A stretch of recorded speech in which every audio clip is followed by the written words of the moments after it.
আসসালামু আলাইকুম। Welcome to Shampa lifestyle. কেমন আছেন আপনারা সবাই? নিশ্চয়ই ভালো আছেন। আলহামদুলিল্লাহ, আমিও ভালো আছি আল্লাহর অশেষ রহমতে। আর আজকে সন্ধ্যা থেকে ব্লগটা শুরু করলাম।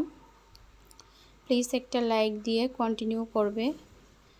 আর যারা আমার আপুরা ভাইয়েরা অনেক দূর দূরান্ত থেকে ভিডিও দেখে এবং দেখছেন, সবাইকে জানাই অসংখ্য ধন্যবাদ। আর সবাই প্লিজ একটা লাইক দিয়ে কন্টিনিউ করবেন। আর আজকে আমি সন্ধ্যার সময় আমার বাচ্চাদেরকে নিয়ে পড়তে বসাচ্ছি। ওই টাইমে বাচ্চারা বলতেছে, আম্মু আমাকে লাচ্ছা পরোটা বানাই দাও এবং সাথে চিকেন কষা করে দাও। এখন যেই কথা সেই কাজ, বসে পড়লাম তাদের জন্য তৈরি করতে। আর আমি এখানে তৈরি করলাম একটা বিশেষ কারণে, অর্থাৎ বাচ্চারা সোফার উপর বসে পড়ছে আর আমি নিচে বসে বসে এগুলো তৈরি করছিলাম। আর সেটাই আপনাদের সাথে আজকে আমি শেয়ার করলাম। আর সবাইকে আমার একটা বিশেষ অনুরোধ, যারা আমার ভিডিও দেখেন রেগুলারলি, প্লিজ ফলো করবেন। আপনারা সবাই একটা লাইক দিয়ে সবাই কন্টিনিউ করবেন।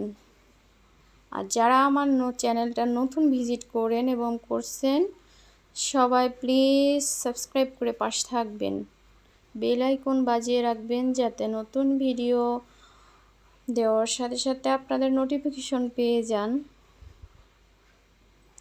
আর এখন আমি এই যে পরিমাণ মতো আটা নিয়েছি, আমি ময়দা নেই ঘরে ওই টাইমে, এখন আটা দিয়ে আমি লাচ্ছা পরোটা বানাচ্ছিলাম। আর পরিমাণ মতো ময়দা নিয়েছি, হালকা কুসুম গরম পানি আর সাদা সয়াবিন তেল। আর এগুলো দিয়ে সুন্দরভাবে মাখিয়ে নিতে হবে। আমরা যেভাবে পরোটা তৈরি করি ঠিক ওইভাবেই করলে হয়। এটাতে অন্য কোনো বিশেষ নেই যে এটা না করলে হইবে না। যেভাবে আমরা সাধারণত পরোটা খাই ওইভাবেই তৈরি করলে হয়ে যায়। আর এটা একটু সুন্দরভাবে মাখায় নিতে হবে, সফটভাবে। আর এই দেখেন খুবই সফট হয়ে গেছে। আর আমি এটাকে 10-15 মিনিটের মতো ঢেকে রেস্টে রাখবো, যাতে আরও মোলায়েম হয় আটাটা, অর্থাৎ ডোটা। তারপরে আমি 10-15 মিনিট পর আমি আবার বের করে এনে যে সুন্দর নরম তোলা তোলা হয়ে গেছে।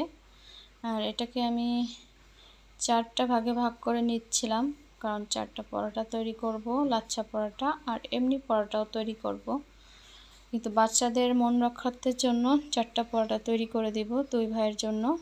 আর আমি আর আপনাদের ভাই এমনি পরোটাই খেয়ে নেব।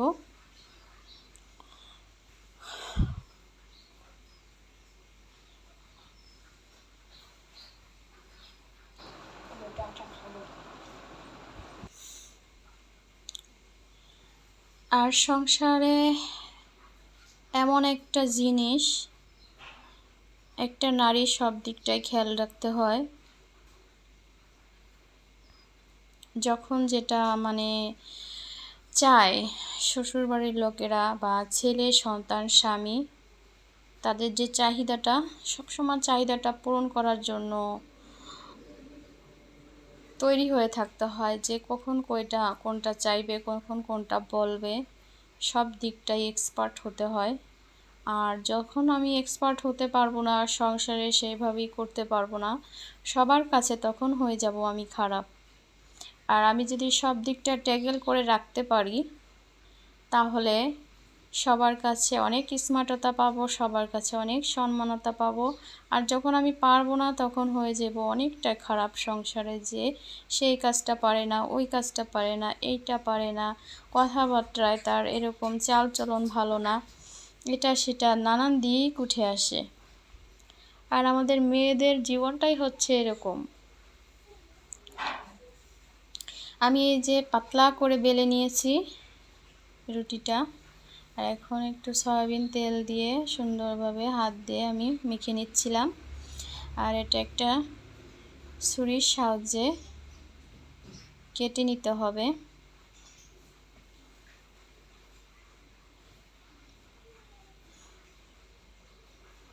আর আমার বাচ্চারা মানে সন্ধ্যার টাইমে পড়াতে বসলে দুইটা ভাই, আমার দুইটা ছেলে, দুইটা ভাই মিলে এতটা মানে ফাজলামতি করে তা বলার বাইরে। কাছে না থাকলে একটু পড়ালেখা করে না, এজন্য কি আর করা। একধারে রুটি মানে পরোটা বানাচ্ছি, আর এক পাশে তাদেরকে টিচিং দিচ্ছিলাম যাতে তারা সুন্দরভাবে পড়াশোনা করতে পারে।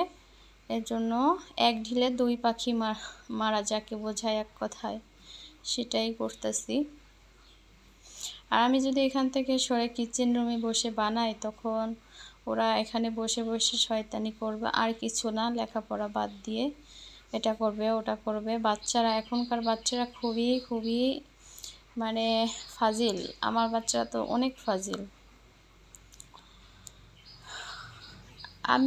আমি যখন ছোট ছিলাম, আমার আম্মুর কাছ থেকে শোনা, আমার আম্মু বলতো যে তোমার নিজের ইচ্ছা মতো তুমি লেখাপড়া করতে, আমাদের বলতে হতো না যে এখন স্কুলে যাও, এখন খাও, এখন এটা করো এটা করো।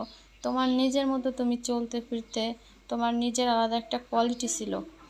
আর এখন বাচ্চারা দেখো, নিজে তো চলতেই পারে না, অন্যের সাহায্য নিতে হয়। আবার একটা কথা বলতে বলতে একটা শৈশবকালের স্মৃতি মনে পড়ে গেল। আমার বাবা হচ্ছে একজন সৈনিক ছিল। আমরা তখন থাকতাম টাঙ্গাইলে। আমার বয়স তখন 6 বছর, 5-6 বছর এরকম হবে। আমার বাবা প্রথম বই কিনে এনেছে, তখন আমাকে দিয়েছে পড়তে। আমি ওটা সুন্দরভাবে একটা পাতা উল্টাইয়া উল্টাইয়া দেখতেছি, পড়তেছি, করতেছি। তারপরে আমার আব্বু কিছুক্ষণ পর ডিউটি থেকে আসার পরে বলতেছে আম্মুকে যে তোমার মেয়ে পড়াশোনা করেছে। তখন বলছিল হ্যাঁ পড়াশোনা তো করেছে, কিন্তু সেই টাইমে হঠাৎ আমার আব্বু একটু রাগান্বিত ছিল। তো আমি আবার ছোট বাচ্চা, আমি বলেছিলাম কি আমি পড়ি নাই, এইটা বলেছিলাম। আমার আব্বু রাগ করছিল, অনেকটা রাগ করেছিল। আর সেখান থেকে আমার একটা আলাদা মানে হয়ে গেছিলো যে যখন যেটা টাইম তখন সেটাই করতে হবে। পড়ার সময় পড়া, খাওয়ার সময় খাওয়া, খেলাধুলা করার সময় খেলাধুলা। আর এখনকার বাচ্চারা হচ্ছে মোবাইল নিয়ে থাকে সারাক্ষণ। প্রযুক্তির যুগে বাচ্চারা এখন প্রযুক্তির রবটে পরিণত হয়েছে। আর খেলাধুলা, বাইরের খেলাধুলা তাদের এখন পছন্দ হয় না। আর আমরা যখন বাচ্চা ছিলাম বাইরের খেলাধুলা খুবই পছন্দ করতাম। আর আগেরকার খেলাধুলা ছিল অনেক সুন্দর, সবাই মিলে খেলতাম, বিকাল হলে খুবই ভালো লাগতো। আর এখনকার বাচ্চারা ঘরে বসে মোবাইল দেখবে, মোবাইলে গেমস খেলবে, মোবাইলের ভেতরে সব কিছু। তাদের নিজের হাত পা ছাড়িয়ে যে খেলাধুলা করবে, তাতে যে একটা ব্যায়াম হয়ে যাবে, সেই ব্যায়ামটা এখন বাচ্চারা পায় না। এই জন্য অনেককার বাচ্চারা চোখে সমস্যা, প্রতিবন্ধী এভাবে হয়ে যায় বাচ্চারা। আর আগেকার বাচ্চারা এরকম একটু কমই ছিল। বাসায় থাকতে থাকতে একঘেয়েমি হয়ে যায়। যাক, কথা বলতে বলতে এই যে চলে আসলাম চিকেন রান্নাতে। আর চিকেনগুলো ছোট্ট ছোট্ট করে আমি কষিয়ে নিয়েছি, মানে পিস করে মশলা দিয়ে কষিয়ে নিচ্ছিলাম। তাদের লাচ্ছা পরোটার সাথে এভাবে তাদেরকে মুরগি কষা করে দিলে তার ভিতরে যদি এক মুঠ ডাউল দেওয়া যায়, অসাধারণ একটা রেসিপি হয়ে যায়। খেতেও দুর্দান্ত, অনেক স্বাদ, অনেক লোভনীয়, মাশাল্লাহ।